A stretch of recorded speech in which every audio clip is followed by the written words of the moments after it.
Hi hello నమస్తే మీ ముందుకు వచ్చానమాట మరొక అప్డేట్తో పాటు చూడండి. ఇక్కడ చూడు సోషల్ మీడియాలో బుల్లెట్ ట్రైన్ పోతున్నంత స్పీడ్గా యూట్యూబ్ ఛానల్ ఓపెన్ చేస్తే కూడా ఒక వార్త మస్త్ అంటే మస్తు చక్కర్లు కొడుతుందన్నమాట. అదేనండి మంగ్లీపై జరుగుతున్నటువంటి ఒక ఇష్యూ, ఒక ఆరోపణలు, ఇంకా సంథింగ్ ఏమనొచ్చినది మీకే తెలుసు అనమాట. ఇష్యూకి సంబంధించినటువంటి ఎలాంటి ఆరోపణలు ఏంటనేది బట్ చూడాలన్నమాట. అయితే చూడండి, రోజు రోజుకి ఈ కేసు అనేది కొత్త మలుపులు తిరుగుతుందన్నమాట. ఆ ట్విస్టుల మీద ట్విస్టులు, ఎవరు దొంగ, ఒకసారి కొద్దిసేపు వీడు దొంగ అంటాడు, ఇంకోసేపు వాడు దొంగ అంటాడు, ఇంకోసేపు నేర నిరూపణ అవ్వలేదు.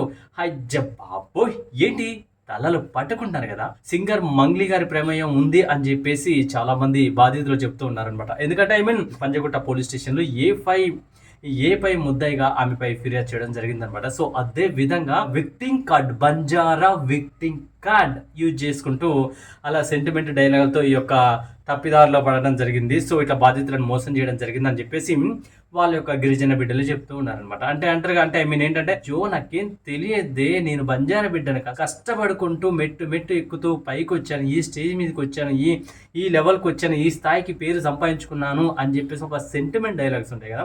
సో అట్లా బంజారా విక్టిమ్ కార్డు యూజ్ చేసి బంజారా బిడ్డల్ని మోసం చేసిందని చెప్పేసి బాధితులు చెప్తూ ఉన్నారనమాట. సో అంటే ఒకటి, బంజారా విక్టింగ్ కార్డు యూజ్ చేయడం అనేది కరెక్ట్ కాదు. సో రెండోది ఏంటంటే మరి ఆరోపణలు వచ్చినప్పుడు ఖచ్చితంగా ఆమె ఎక్కడికి విచారణ పిలిచినా ఇంతకుముందు గతంలో వెళ్ళేది ఉండే. ఇంకోటి ఏంటంటే ఈ యొక్క ఇష్యూ అనేది ఒక్క ఏరియాలో కాదు, దేవరకొండ, మల్లెపల్లి, మిర్యాలగూడెం, సంగారెడ్డి, కర్ణాటక, నాగర్ కర్నూలు, మంచిర్యాల, అబ్బా లిస్టు మాత్రం చాలా అంటే చాలా పెద్దగా ఉందన్నమాట. సో అంటే ఈ ఇష్యూ ఇప్పటి ఇష్యూ కాదంట, 2018 నుంచి షురు అయిందంట.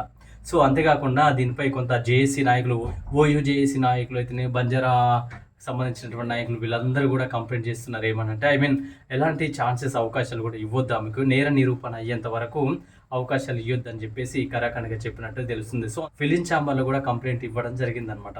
చూడాలి మరి నేరం ఎవరిది, మరి న్యాయం ఎవరి పక్షాన ఉంది ఏంటనేది పోలీసు విచారణలో తెలియబోతుంది. సో అప్పటి వరకు వెయిట్ అండ్ సీ. ఎనీవే అర్థమైతే ఆలోచించి వీళ్ళది ఫాలో అవుతారని అనుకుంటున్నాం. Thank you so much.